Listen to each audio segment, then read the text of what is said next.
Buenas tardes, estamos aquí otra vez de vuelta. Una nueva temporada de directos en Instagram de Superactor Alpha. Hoy, para hablar con un autor que me hace especial ilusión hablar con él, es Roberto Corral, autor de esta novela. Os lo tengo que enseñar así con la tablet porque el libro en papel fue un préstamo bibliotecario que ya lo he devuelto a la biblioteca. Y voy a hablar con el autor de Gala de Hispania, Reina y Esclava. Ya veo a Roberto Corral por aquí. Le voy a mandar la invitación y a ver si...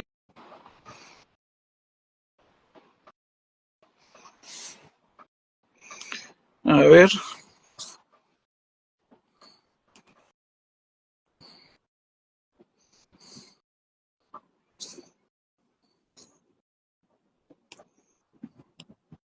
Se la mando yo, a ver si así tenemos suerte y podemos establecer la conexión.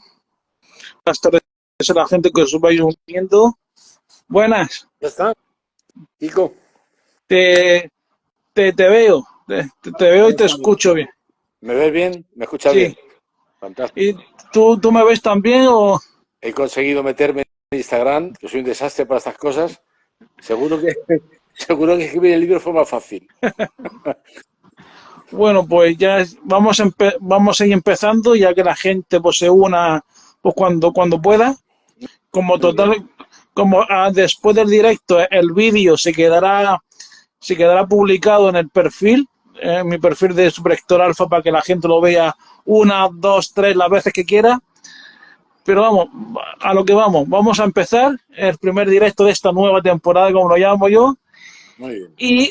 Y como es tu primera vez en los directos de Superactor Alpha, pues siempre me gusta empezar de la misma forma, invitando al invitado que se autopresente en pequeñas pinceladas. Muy Así que en bien. tu caso, ¿quién es Roberto Corral? Bueno, pues me llamo Roberto Corral Moro, me dedico a la enseñanza, soy profesor vocacional, tengo una escuela de español para extranjeros que dirijo.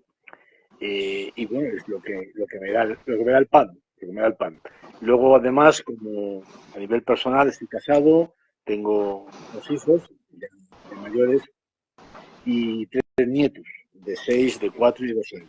Es decir, que ya voy cumpliendo añitos, ¿eh? Y luego, a nivel vocacional también, tengo la literatura no solamente pasiva de leer, sino activa de escribir. Y bueno, pues empecé hace ya unos años de una forma casi casual, a través de un regalo que me hizo mi mujer. Me gustaba escribir, pero me regaló un curso de literatura, un taller de literatura, eso me animó y bueno, empecé a conocer gente del sector, empecé a intentar reescribir bien con una técnica lo que al principio estaba escrito de otra forma y estaba ahí en el cajón de la mesilla sin publicar.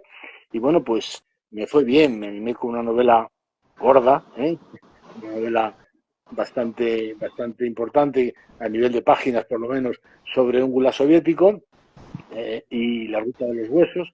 Y luego me animé con El oro de las olas, una cosa mucho más poética, lo que ya se llama prosa poética. Y bueno, pues no, no salió mal. Fui finalista en el premio Nadal de hace 4 años. Y bueno, pues eso me animó a seguir escribiendo. Y bueno, así nació Gala de Hispania, ¿no? Y entonces, de alguna manera, ¿has querido desde siempre escribir o no siempre has sentido esa inquietud por la escritura?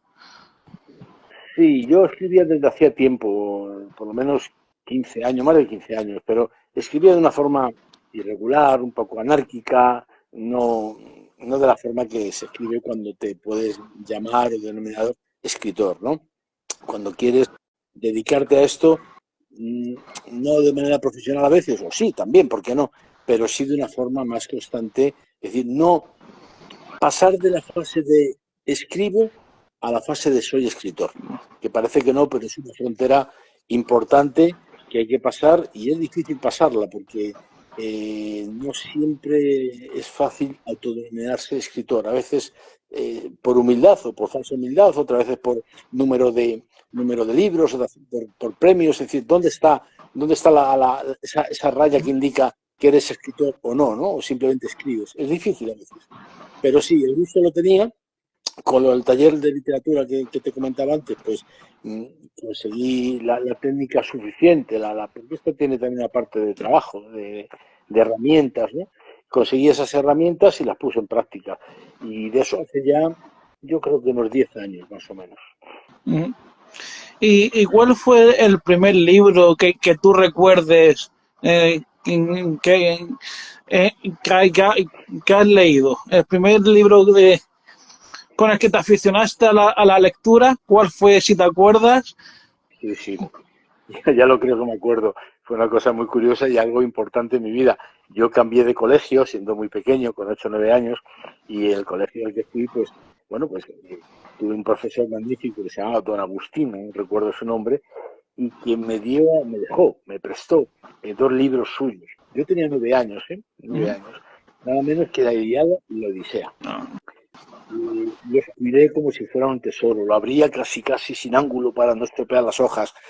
Vete tú a saber lo que me enteré con 9 años de la Ilíada y la Odisea. Pero bueno, fue mi primera entrada en el mundo de la literatura y de la historia, porque yo estudié geografía e historia, luego hice la especialidad de arte y bueno, siempre me ha interesado mucho la cultura, ¿no? Y bueno, esa fue mi entrada triunfal por el mundo de la literatura y de la cultura, directamente, ¿eh? Uno, también preparando este directo, he visto que aparte de escribir pues para público adulto, también ha escrito algo para público infantil, para niños. Y te quería preguntar, ¿qué público es más exigente? ¿Los adultos o los niños? ¡Wow! No, no sabría qué decirte, ¿eh? Pero los niños es difícil entrar en su mundo porque además son muy sinceros. Es decir, si le gusta el cuento, lo cierran y se ponen a jugar con la pelota. Y no hay mucho más camino entre medias, ¿eh? Entonces, bueno, sí, efectivamente, yo empecé con cuentos, que es una forma muy habitual también de empezar a escribir, ¿no?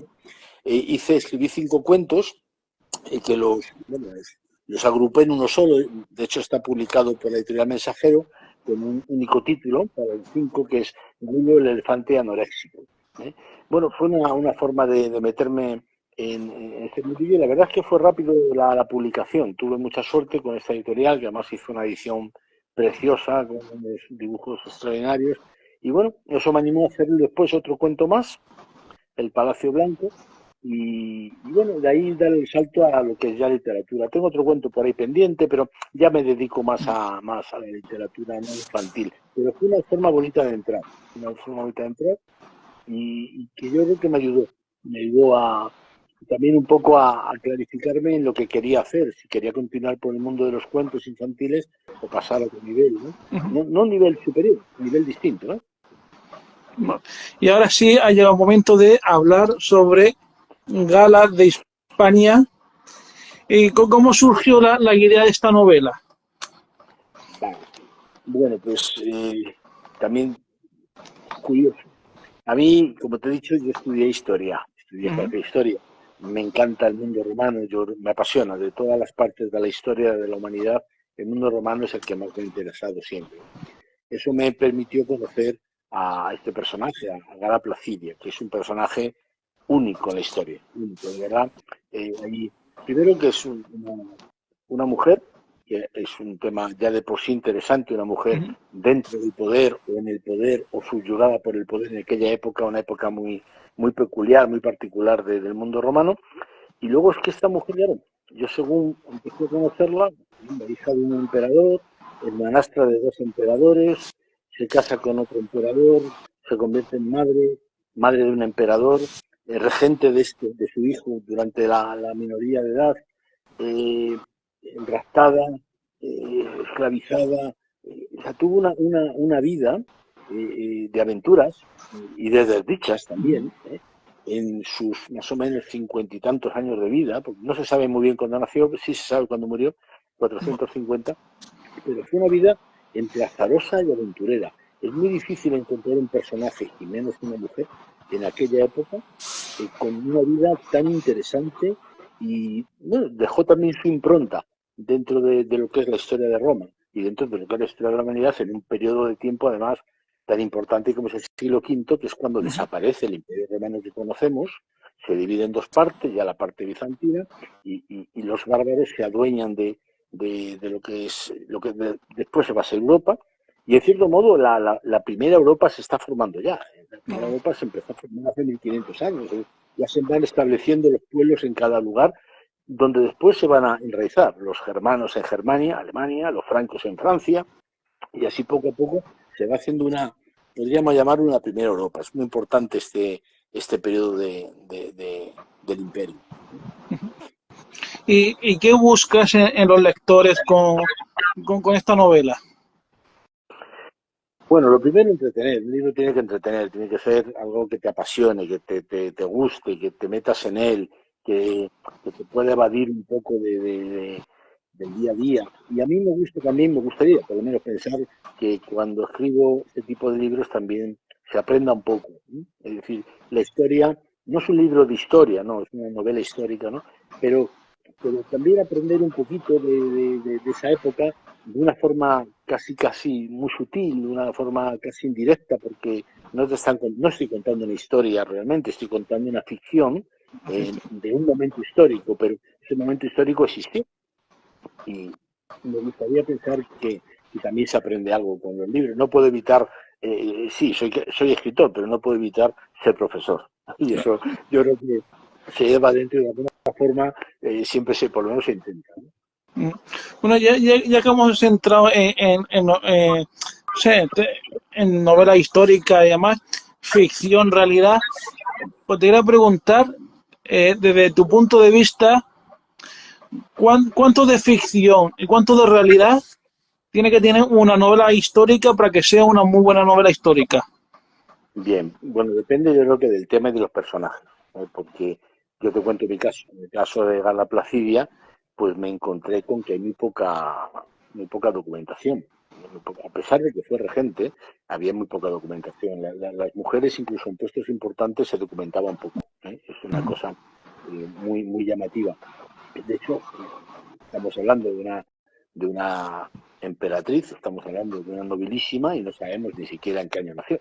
No tenemos la certeza, ni siquiera sabemos si fue enterrada en Rávena, como se dice o no. Hasta esas lagunas podemos llegar, ¿no? Entonces, bueno, si tienes poca documentación, obviamente tienes que cuidar de ficción. Si tienes mucha documentación, pues la ficción es menor, te tienes que basar más en la historia. Entonces, en mi caso concreto, como había muy poca, cogí los datos más relevantes de su vida, los datos más ligados a la historia, bueno, y empecé a jugar con ellos. Lo que aparece ahí de historia es real, es real. Es verdad que algunos personajes, pues ficcionas con ellos, los haces más dramáticos, los haces mejores, peores, mejores personas o malas, según te convenga en la novela, ¿no? Pero los datos históricos son correctos, pero en esta novela hay mucha ficción por falta de documentación. Si escribes sobre César, de mucho no te puedes inventar, ¿eh? Pero bueno, siempre, siempre hay una parte de ficción en toda la novela histórica, porque cuando César habla con Marco Antonio en las dependencias de Palacio, tú no estás allí para escucharlo, no sabes que se comentaron. O sea, tienes que imaginar. Lo que pasa es que imaginas dentro de ese contexto, es decir, no anacronizas la ficción, ¿eh? Bueno, Así puede ser. y ahora te quería preguntar sobre eso. Has comentado que sobre Gala de España hay muy poca información. Te quería preguntar precisamente por eso. ¿Por qué crees que hay muy poca información sobre esta mujer? Bueno, vamos a ver. Estamos en el siglo V, han pasado 1500 años y sin embargo tenemos muchísima más información de otros personajes más antiguos. Yo creo que podemos atribuirlo, entre otras cosas, a lo que te comentaba antes, era una mujer, ¿eh?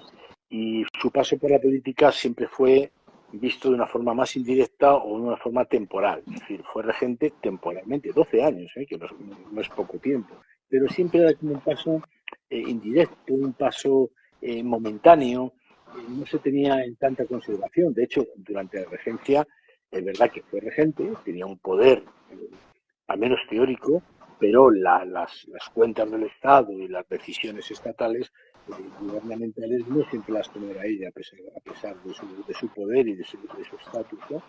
Entonces, ahí yo diría que un 90% es por esa razón. Porque aquí no hubo después un periodo de incendios en los documentos que estén probados, etcétera. O sea, es una falta de documentación real, es decir, que no se documentó en su momento. Así de sencillo. ¿Y, y qué características del comportamiento de Gala, con qué características de ella te quedarías? Sin duda con una, la dignidad. Esa dignidad romana tan típica de las patricias, de las damas de Roma, fue yo creo que la característica principal de esta mujer. Mira, hay un apartado, un párrafo en la novela que están hablando de la Placidia y el Pitia, y bueno, le viene a decir ella que se siente, Gala le dice que se siente como una especie de corcho, ¿no? Que en el océano, ¿no? Que las olas la llevan, la traen, como si ella no hubiera podido hacerse cargo de su propia vida y el oleaje hubiese determinado su destino, ¿no? Y le dice el Pidia, que es muy práctica, le dice, sí, pero los corchos no se hunden. Y es verdad, es decir, ella supo salir a flote a pesar de todas las barbaridades que le pasaron, que no quiero contarlas demasiado para no contar el libro, ¿no? Pero le Efectivamente. pasaron auténticas barbaridades personales, profesionales, desde el punto de vista de su carrera política, por decirlo de alguna forma, de su honor particular, a todos los niveles, ¿eh? Algunas felices, otras infelices, y sin embargo siempre se levantó, siempre estuvo ahí. Era una mujer con una dignidad especial. A mí me llamó la atención. A mí de hecho fue una de las razones por las que la elegí, ¿eh? Y luego, te comentaba antes, no acabé de contestarte la pregunta, porque te dije que cuando elegí este personaje, bueno, porque era un personaje histórico que a mí me gustaba y yo estudié historia, ¿no? Pero yo tenía algunas novelas, algunos inicios o proyectos emitidos en la mesilla, y yo le contaba cosas de Gala Placidia a mi mujer. Y al final ella, yo creo que la pasión que yo sentía por esta mujer se la pude transmitir. Y al final fue ella la que me decía, pero escribe una novela sobre esta mujer. No escribas otra, escribe sobre ella primero. Y bueno, dije, venga, vamos a escribir sobre Gala Placidia, ¿no? Y esa fue la segunda razón por la cual me decidí a escribir este libro, de Gala Placidia. Bueno, con la novela viajamos al siglo V. Ya mencionaba antes que en ese siglo el Imperio Romano pues estaba en las últimas y, y a raíz de esto tengo la sensación, no sé si tú piensas igual, pues que hay pocas novelas que hablan del declive del Imperio Romano. La mayoría pues hablan del tiempo de apogeo y cuando estaba bien el imperio y sin embargo hay muy pocas que hablan de declive. Sí. Por lo menos esa es mi sensación. Tienes razón, es verdad. Es que, ¿sabes lo que ocurre? La parte inicial del Imperio Romano con Augusto y justo lo anterior, la parte republicana aún con Julio César, con Marco Antonio, con Cleopatra, caramba, son como muy de novela, como muy de película, ¿no? Y además, y de hecho, hay 1000 novelas sobre estos personajes y 1000 películas sobre estos personajes, ¿no? Sin embargo, el siglo V ya es la parte más bárbara, el imperio fragmentado, los bárbaros asediando, las fronteras medio ocupadas.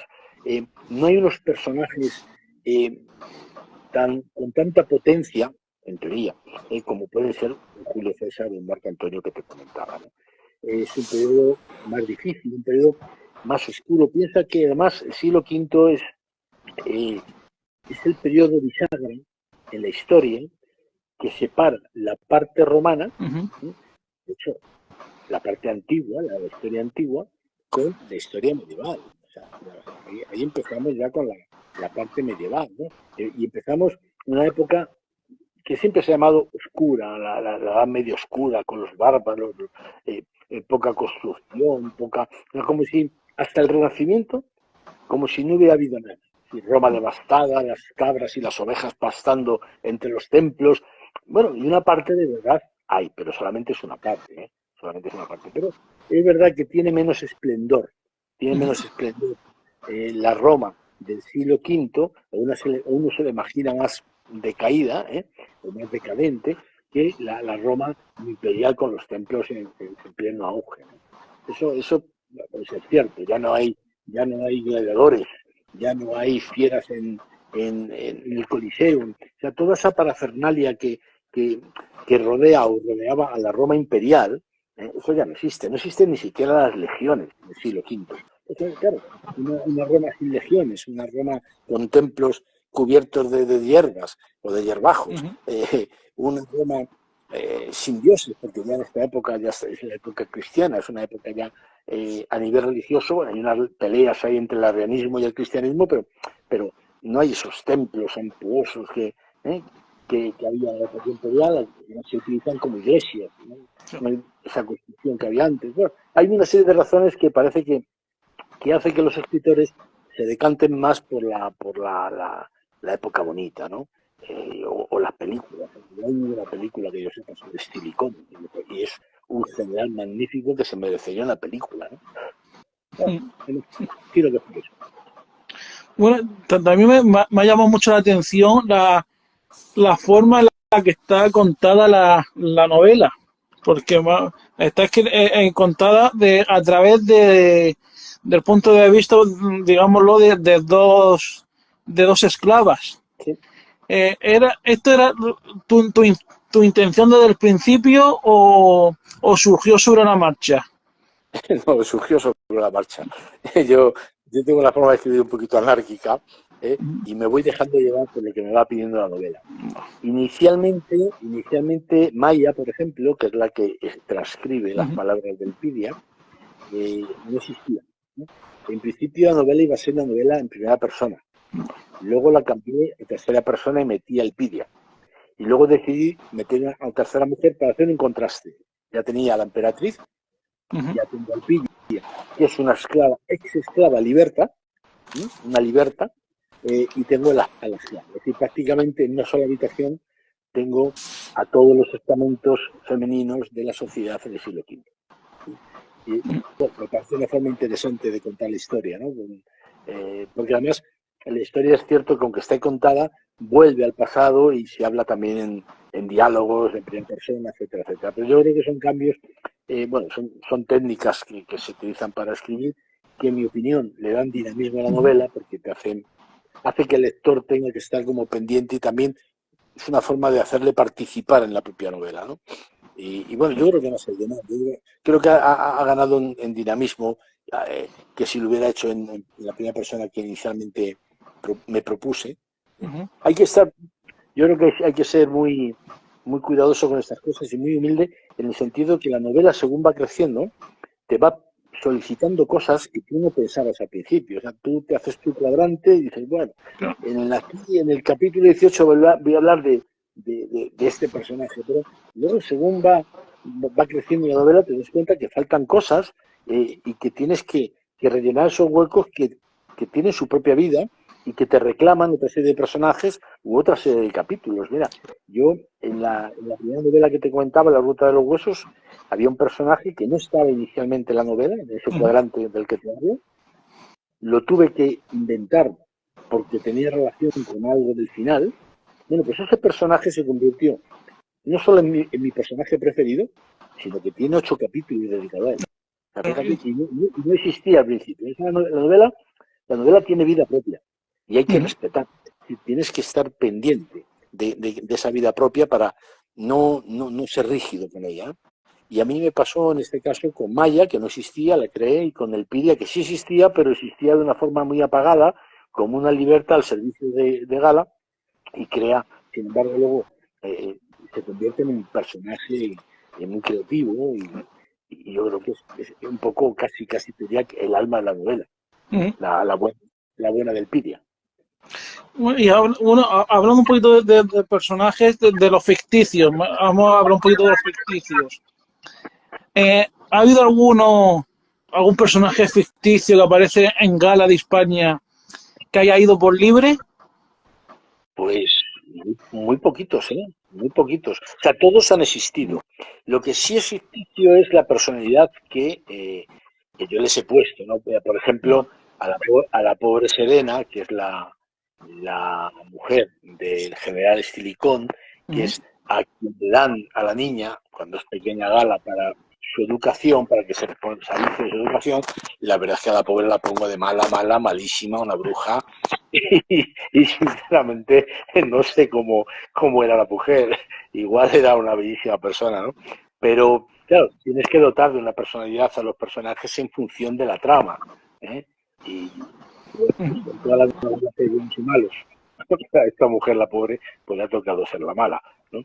Pero aparte de ella, con ese retoque de personalidad del que te hablo, no creo que haya personajes muy ficticios. Fíjate, incluso, que no quiero hacer spoiler, ¿no? Pero incluso hay un personaje muy relacionado con Ataulfo, eh, eh, no lo quiero contar, porque es un personaje muy especial y además con un nombre imposible de pronunciar.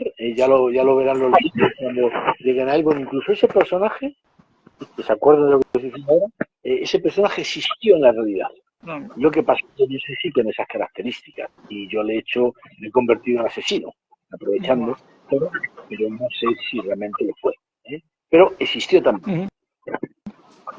Bueno, luego también te quería comentar con la novela, ha ganado este año el premio de narrativas históricas de ELASA. Sí. ¿Cómo fue esa sensación cuando dijeron que tú eras el ganador del premio? ¿Te lo esperabas? ¿No te lo esperabas? ¿Qué recuerdas de ese momento? Pues fue un poco casi hasta de risa. Me estaba preparando para marcharme a un concierto que unos amigos y de pronto recibí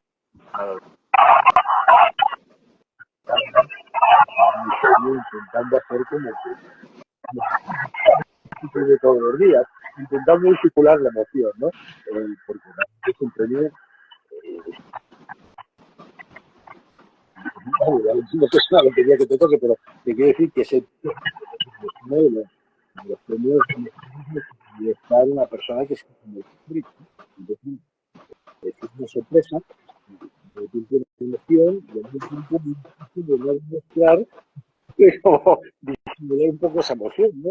Pero realmente muy positivamente dar un salto de alegría, ¿no? No me lo esperaba, ¿no?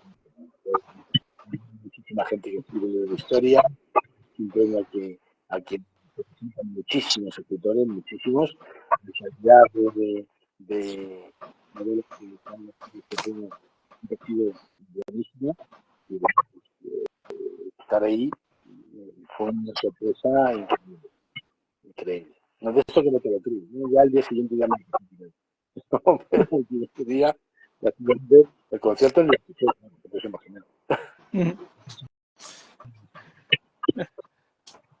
Luego también en la novela, a lo largo de la novela, hay varias frases porque me han marcado profundo. Frases como, por ejemplo, eh, ¿cuántos, ¿cuántos hay que nacen para algo y se mueren sin saber si lo lograron? O la historia la escriben los que tienen tinta, plumero y una buena lanza al lado que recuerda a que ha vencido la batalla. Sí. Pues son frases que me llaman la atención. Como en ese momento de creación de frases son... ¿Cómo crees esa frase? Bueno, es que entramos en lo que se llama lo que es el proceso literario, que es muy, muy curioso, ¿eh? Hay una, mira, igual que te decía antes que la novela tiene su propia vida y tiene sus propias exigencias y te las reclama, a veces cuando estás escribiendo, yo por lo menos tengo esa sensación, no sé si otros escritores la tendrán, pero yo escribo cosas que van naciendo, o sea, nacen, hay días que intentas escribir algo y no te sale nada y otras veces te salen muchas cosas a la vez, ¿no? Casi no tienes tiempo para anotarlas. Y a veces yo releo frases mías y me da la sensación que no son mías.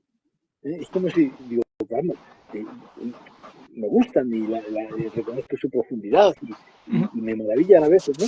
Y digo, caramba, qué bonito, qué bonito. No recuerdo haber escrito esta frase.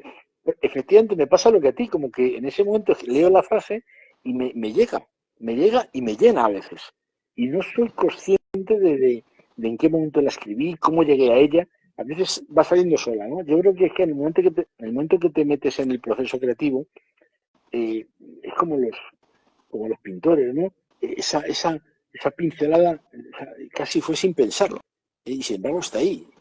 Eh, claro, en este caso cada palabra es una pincelada. Y a veces no sabes cómo salen, pero salen. Las musas, el espíritu,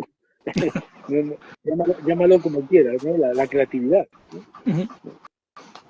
Pero bueno, Bueno, me gusta lo que me digas, espero que le llegue a mucha gente y mucha gente me ha comentado que efectivamente hay frases que les ha llegado al alma, no está escrito, hay una parte que claro, escribes con la cabeza, pero también escribes claro. con el corazón y a veces consigues acertar. Bueno, de alguna manera es la magia que tiene esto de la literatura. En general de la creatividad, con la literatura, la música, la pintura, la escultura, es decir, cuando tú partes debe ser similar a lo que un músico, por ejemplo, cuando parte de un papel en blanco y aquello se empieza a llenar de, de- de figuritas, de notas musicales y acaba siendo una sinfonía, ¿no? O sea, ¿cómo es posible que de ese papel en blanco, de esa nada absoluta, ¿no? Se cree algo que puede ser bello, ¿no? Pues un libro es similar, o un lienzo, ¿no? Exactamente igual, no hay nada y de pronto aparece aquello. Esa es la creatividad, para mí es la parte mágica y la parte bonita de escribir.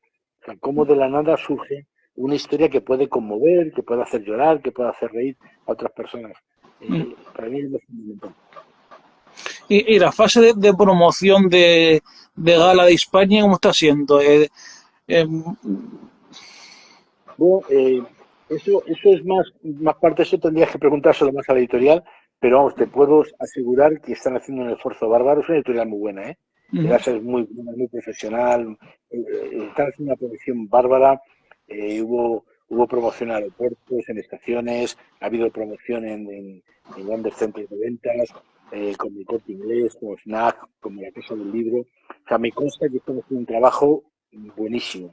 Y eso sin duda pues ayuda y ayudará a las ventas, ¿no? Porque al final es importante que el libro llegue a la gente y sea leído, que es lo que todo escritor quiere, y también la editorial, lógicamente, ¿no? Están haciendo una buena promoción, desde luego, no solamente de nuestra no tenga queja, en absoluto. Al revés, estoy agradecidísimo por el trabajo que están haciendo. y ahora una pregunta para la gente que todavía, por lo que sea, no ha leído la novela. ¿Qué les dirías? Que, ¿O por qué deberían leer tu novela? Bueno, pues es una novela, yo creo que es apasionante, es una novela muy entretenida. Todas las reseñas que estoy recibiendo de la gente que la ha leído me dicen que se han metido en el libro y no lo pueden dejar de leer, que otros dicen que les da pena acabarlo, les parece apasionante, como te digo, la vida de esta mujer. Muchos me han dicho que no la conocían y sin embargo han descubierto a un gran personaje. Eh, bueno, a mí me parece que es una novela que está muy cuidada, es decir, he intentado hacer una novela buena. Yo, por supuesto, dentro de la mitad, pero yo, cuando acabé la novela, yo me vi una sensación de que estaba bien. Yo le dije a mi mujer en ese momento, dice, es una buena novela, Lourdes, esta es una buena novela. Yo tenía esa sensación y bueno, yo creo que las reseñas que me están llegando pues van en esa línea, ¿no? Yo creo que es una novela que merece la pena. En este momento, en estos momentos en los que se habla tanto de mujeres de la historia, mujeres que deberían haber tenido una importancia histórica que se merecían y no han tenido, bueno, pues esta es una de ellas. En este momento en que se está evaluando tanto el mundo de la mujer, bueno, pues este es un momento también a valorar, el momento que vivió Gala Placidia. Con lo cual, en ese sentido, es una novela moderna, porque, digamos, el personaje no, pero la trama y la importancia que se le da en la novela al mundo de la mujer, pues es enorme, ¿no? De hecho, la novela son tres mujeres, fundamentalmente. Efectivamente, Gala, efectivamente. Elpidia y Maya. Está basada en ellas tres. Luego, por supuesto, lógicamente, en un mundo de hombres tiene que aparecer. ¿Cómo va a aparecer Alarico, Ataúfo, pues Pánfilo? Claro, obviamente. Si es una novela histórica, se tiene que rodear de ese contexto histórico, que es un contexto masculino. ¿eh? pero ahí están ellas tres. Bueno, en Gala de España es una novela histórica y ahora te quería preguntar si escribirás siempre novela histórica o también te atreverás a escribir pues, de otros géneros. Bueno, pues como te comentaba antes, esta es mi tercera novela y esta es novela histórica, la primera novela histórica que escribo. Es cierto que actualmente estoy escribiendo otra novela histórica, que espero tenerla terminada en un par de añitos o año y medio más o menos, que es un plazo razonable para una novela histórica que suelen ser gorditas. Pero no creo que me dedique a escribir solamente novela histórica porque me gusta tocar muchos palos. Me parece más entretenido, más divertido, más emocionante, más estimulante. Y yo escribo fundamentalmente no tanto por el estilo o no tanto por una trama histórica, ¿no? Es lo que me viene. Lo que me viene. Es decir, si ahora me viene una trama o una historia sobre, qué sé yo, sobre cualquier otro tema, lo escribiría.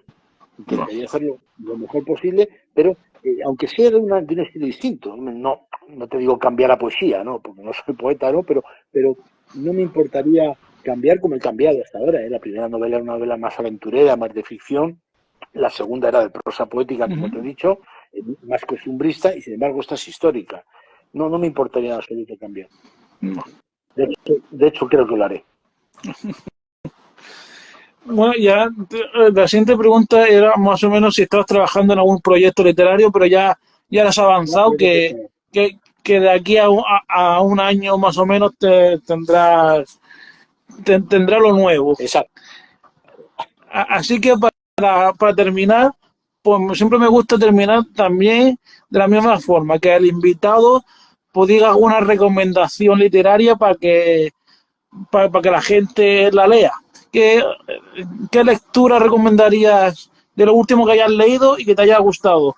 Bueno, yo actualmente estoy leyendo uno. Igual que escribo cosas muy diferentes, leo cosas muy diferentes, leo un poco de todo.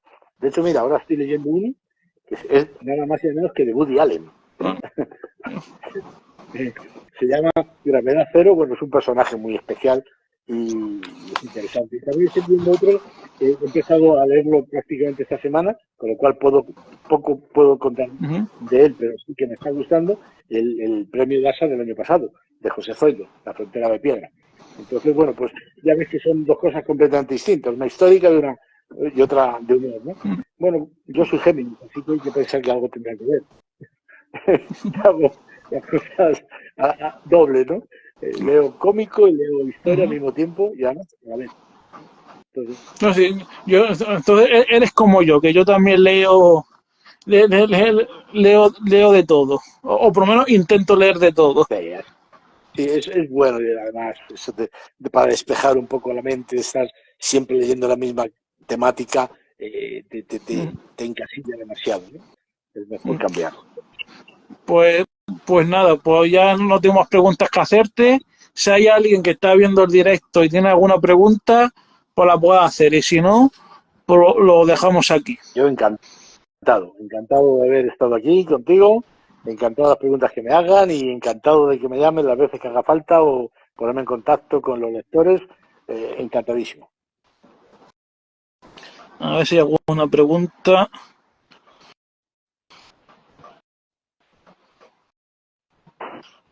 No veo ninguna pregunta. Pues nada, pues lo dejamos aquí. Ha sido un placer charlar contigo. Igualmente. Y seguimos en contacto. Perfecto. Muchísimas gracias. Un abrazo. Un saludo. Hasta luego. Gracias. Hasta luego. Pues hasta aquí el primer directo de la nueva temporada. La semana que viene, más.